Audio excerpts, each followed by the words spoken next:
Yes, good morning po. Good Oy, morning. Konsehal, ito muna. Ilan po ang kumpirmadong patay, ilan po ang injured kung meron man, at ilan pa po ang missing?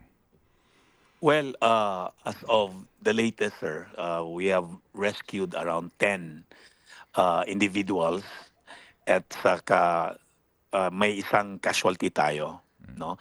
The last na na-rescue natin, mga bandang 12:00 kagabi, isang lalaki. And then previous to that is around 9 o'clock, isang babae. Mhm. But then we believe there are still around, as of the latest count, may 31 pa tayo na who believe that are still trapped inside the crash site ng MRF facility Opo. doon sa Maong yung sa landfill na lugar. Okay, opo. Ito pong landfill na ito, ang kanya pong exact location, please? Sa Binalyo, Barangay Binalyo, this is a mountain barangay. Okay. This is around 250 meters above sea level. Opo. Ito pong landfill na ito, may kaukulan po itong permit from the authorities? Yes, they've been existing and operational since 2018, sir. Okay. And then, ano po ang kanyang present permit? Wala ho ba siyang mga recorded violations so far? Well, in the past, there was a series of violation. The usual, yung smell, yung odor, and then there was also incidents of medyo yung ilang bahagi ng landfill na medyo landslide yung mga basura. No, there was incident in the past. In fact, just last month, sir, I delivered a privilege speech regarding this matter. No, kasi when yung typhoon hit Cebu, yung bridge that connects to the landfill may problema. So talagang we really have a hard time in disposing our garbage because yung ruta patungo doon medyo malayo na, no. So there's a series of privilege speech I made and observation also from other individuals regarding its operation. Yes, sir. Yes, sir. Ngayon, yun ho bang yung staff house na ito, kita ho naman sa visuals, ano po, yung staff house, doon po naipit yung ilang mga missing ngayon at yung survivors dito. Wala po ditong bahay na pribado. Sir, yung staff houses, these are inside the MRF building. Kasi malaki yung MRF building nila eh. It's around 2,700 square meters. Yun nangyari doon ang mga segregation ganyan. At then may mga staff houses tayo Opo. sa loob, sa loob. And then the distance between the edge, the base of the landfill is just around a mere 15 meters, sir. Yes, The sir. distance. Yes, sir. Opo. So, Okay. Sir, ito pong landfill na ito, as we all know ho naman, ano po, ito po ngayon nga ang pamamaraan, ano, para po sa disposal ng maraming LGUs. Meron, di ba may height limit lamang ito? yeah, medyo history natin, sir. May isang yung landfill namin dito sa Cebu, yung pinasira namin, yung 2016. May height na 5-story building, yung sa Inayawan, which I filed for its closure. And it reached up to the Supreme Court. I filed for the writ of kalikasan. So nasira natin yon in 2016. Opo. And just so unfortunate, sinira natin ang isang landfill, nag-open naman ang isang landfill. And this particular landfill, sir, talagang mataas, no? Pag 5-story yung building, yung height, ito parang 30-story na to.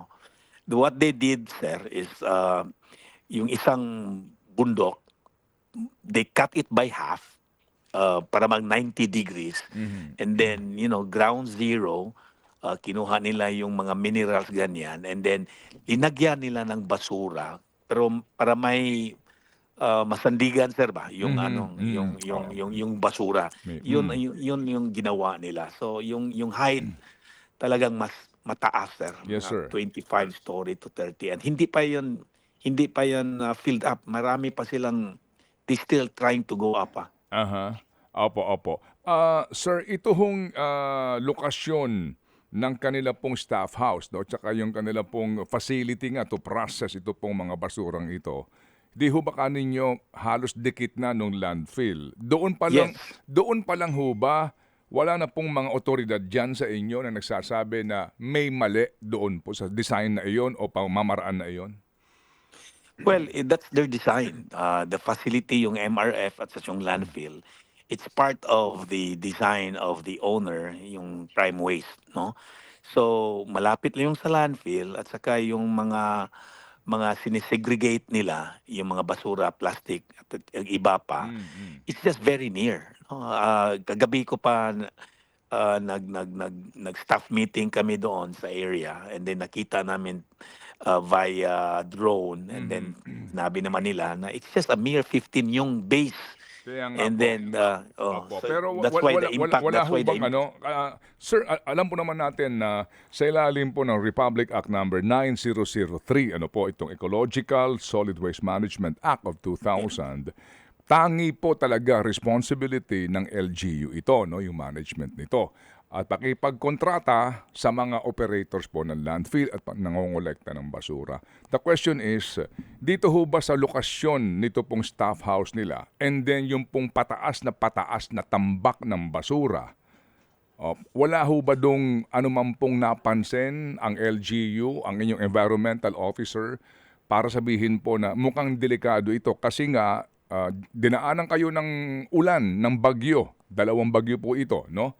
Opo, at baka ho lumindol. Alam niyo na yung mga cause na maaring gumuho ito. Wala ho ba nakapansin nun?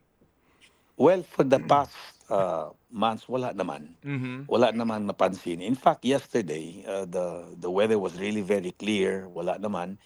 And then, yun nga, in my investigation, sir, this was in 2023, may nakita kami na medyo may linya na para bang doon dadaan yung mga litchit. Mhm. This was in 2023. Mhm. I raised that issue then. Mhm. And then we're trying to locate if that, we have a video on that, if that Mhm. certain para bang stream of water, Yes. uh, uh, if that is the same site where the source yung crash, no? Mhm. So Okay.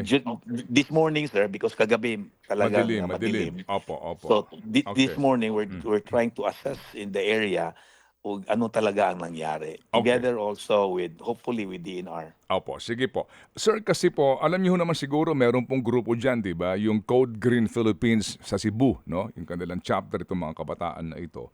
Nag-alarm na po sila kasi nga dalawang bagyo itong dumaan, Typhoon Tinyo at saka ito pong si Uwan, halos magkasunod po ito.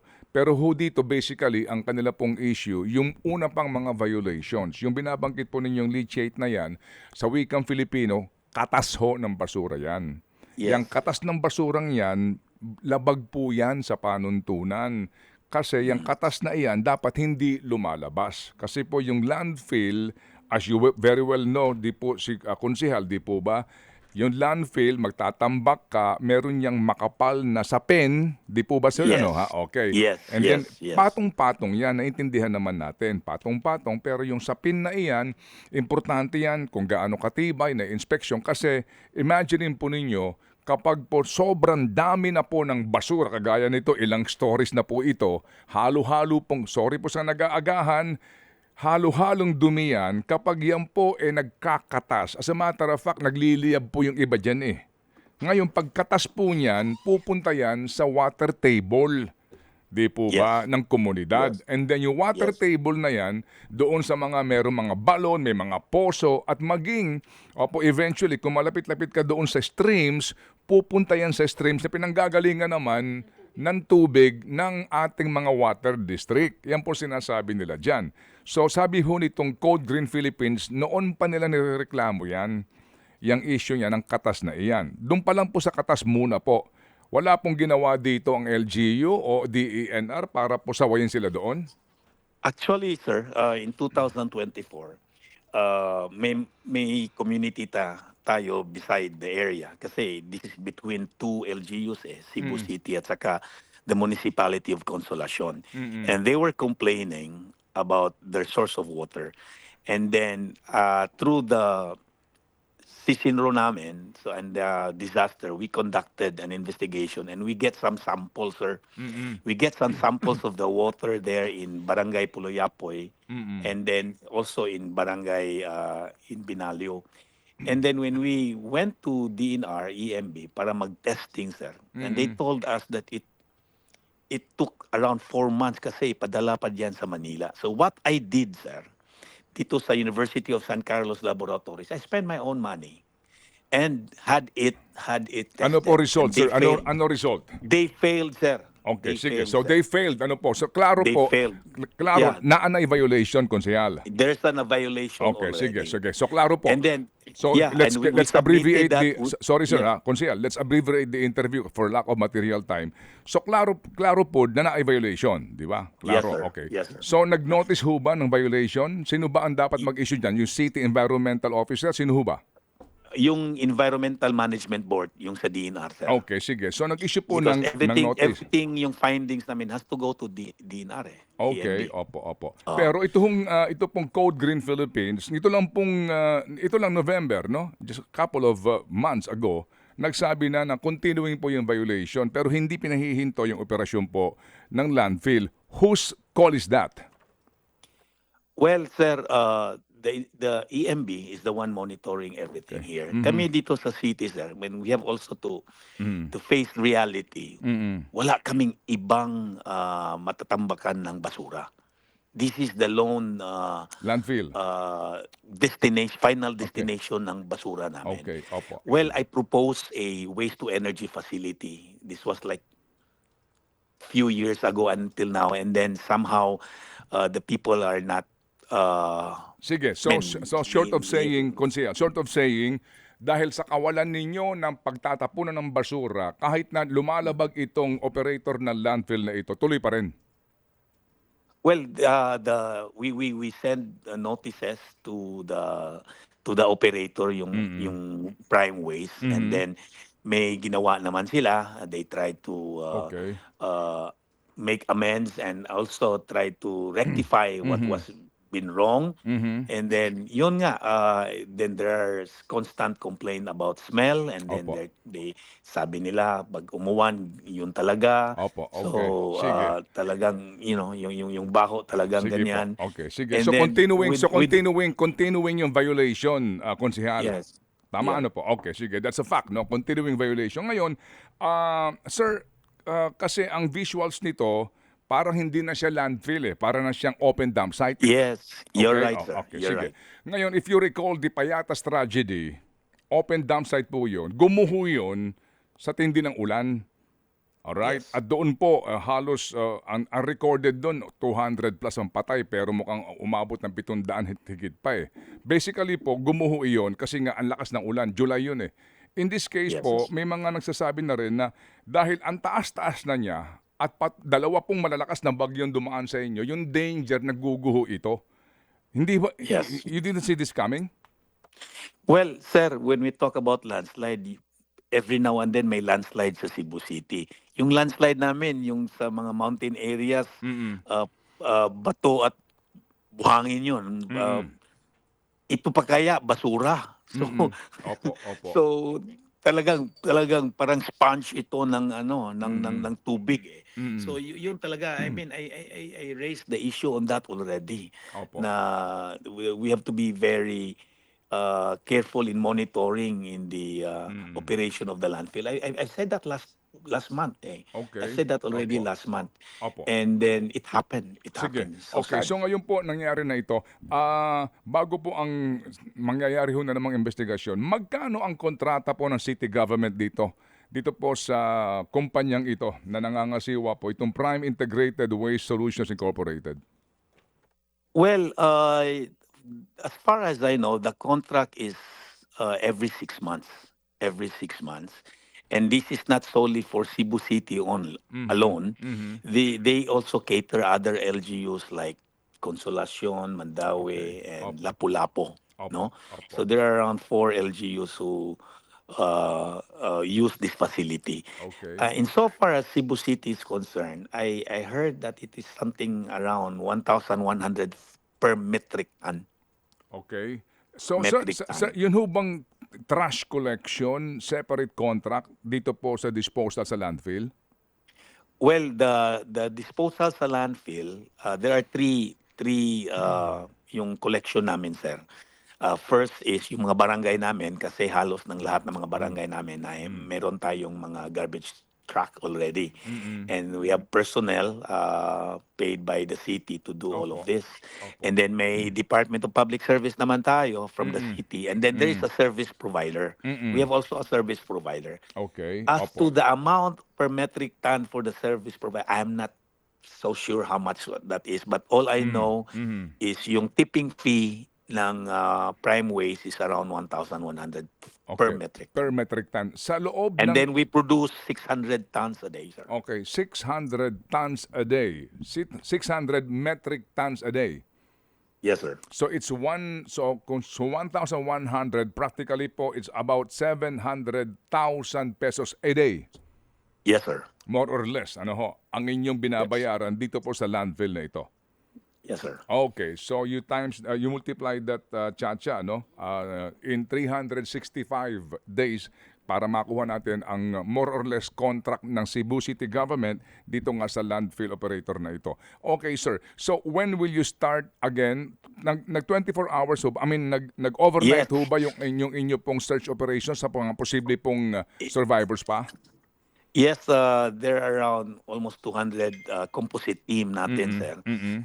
From our disaster, from Mm. our Mm. DFP, Mm. and in fact, kagabi dumating yung Philippine Army at saka yung Coast Guard, sir. So, round the clock tayo, sir. Okay, and then sir, meron na ho bang tawag sa inyo ang DENR Secretary sa pangyayaring ito? To my knowledge, wala pa, sir. Perhaps Mm. to our mayor. But so Mhm. far, wala pa kaming nalaman na may tumawag galing po ng DNR. Wala In pa. fact, even in regional offices, hindi pa namin Wala pa. na-receive yung Okay, mga opo. tawag. Wala. Wala pa. Hopefully this morning, sir. Opo, Hopefully this sige. morning. Pero kagabi po ba, meron na bang taga DENR dyan, Environment Management Bureau, na pumunta man lamang, taga DENR, Central, Region, para ho alamin itong pangyayaring ito? Because definitely, kung ako yung secretary ng DENR, lilipad ako agad dyan. Kasi ilan landfill yan sa buong Pilipinas na baka ho mangyari ito. Wala pa hong ganon? Well, to my knowledge, sir, I was there last night. Mm.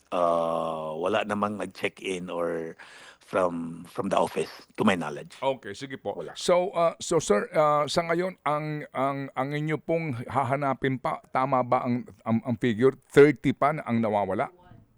Yeah, I just talked with Incident Commander si General Kumar, sir. 31, sir, pa yung hanapin namin. Opo, sana po sila po makasurvive nga dito po sa trahedyang ito. Sir, ngayon po, paano ang operasyon ng landfill sa inyo pong araw-araw na 600 tons ng basura?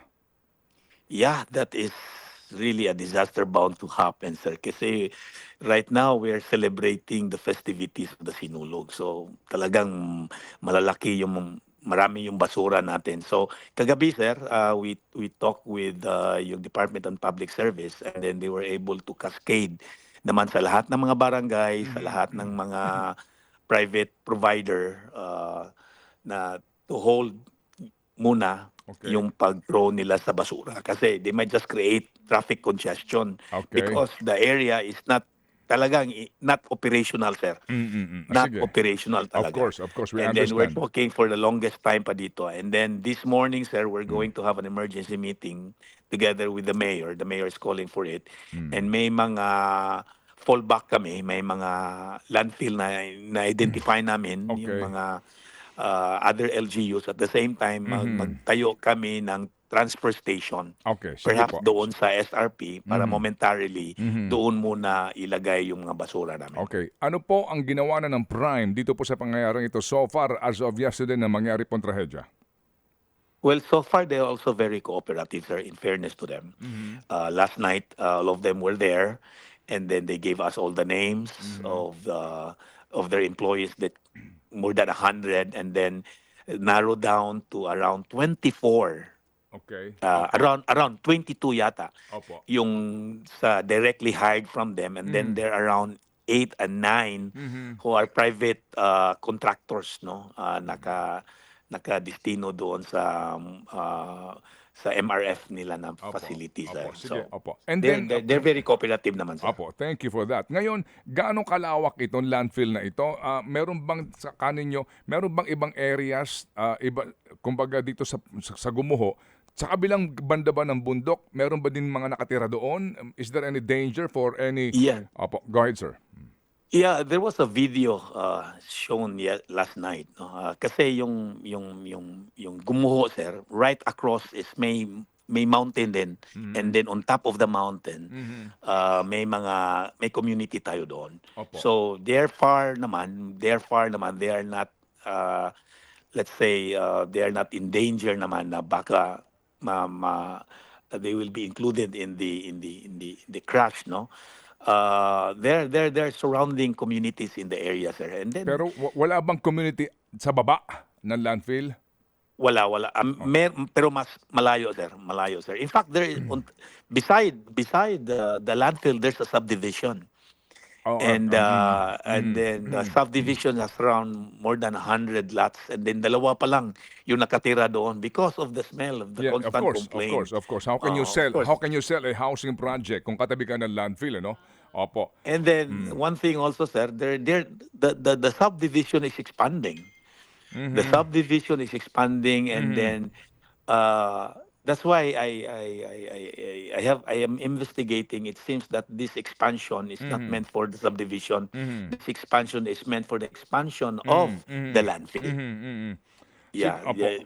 And sir, we sincerely pray, no, na makarecover po kayo ng mga survivors po dito kasi nga dumaan na po ang magdamag at just imagine kung nasa ilalim ka ng guho. And sir, ngayon sino ho ang dapat mag-imbestiga nito na impartial? Well, yeah, EMB has to give a report on the matter. This is one thing that we want to hear from them. And then, of course, Sisinro. And I believe we're capable to do an investigation, sir. But hopefully, those that have knowledge about this, they will also come in and help in the investigation. We are open for any private sector who has knowledge about landfill, who can also investigate Opo. on the matter. Opo. Para namang impartial naman. Opo, kasi nga po, sir, hindi ho naman sa pinangungunahan natin, di ba? Unang-unang po talaga dito, yung negligence, right? Negligence, no? Opo, Yes, sir. yung negligence po na maaaring nangyari, kaya po may gantong trahedya. Kasi kung gumuho yan ng wala pong namatay, wala na pinsala, maaaring sabihin po natin na kahit papaano, pwede mo sabihin na yun lang pong yung pinaka mismong landfill ang may problema. Pero ngayon nagkaroon pa ng mas mabigat na problema kasi may namatay at may naiipit. Hindi pa separate pa dito yung issue ng paglabag sa environmental laws, yung katas ho na sinasabi ng Code Green Philippines na sa kanilang huling pagpunta diyan tuloy-tuloy pa rin. Konsehal. Yes, sir. Yes, sir. Opo. So sige. So sir, asahan po namin po ang inyong pong report, then eventually namin makukuha po to update po ang inyong mga mamamayan dyan sa Cebu at maging leksyon din po sa mga LGUs na meron pong landfill na ganito. Opo. Yes, sir. Thank you. Mga kapatid, brothers and sisters, saan ka pa? Dito na tayo sa totoo. Dito na tayo sa True FM. Mga kapatid, mag-subscribe and follow po kayo sa social media accounts ng True Network PH. Yan po kami, hanapin nyo lang True Network PH, Facebook, Instagram, YouTube, TikTok, and podcast. Mapa Apple or Spotify man yan, mahahanap nyo kami. Lahat ng mga napapanood at napapakinggan nyo po sa programa, nasa social media accounts namin yan. So paano mga kapatid? See you sa social media!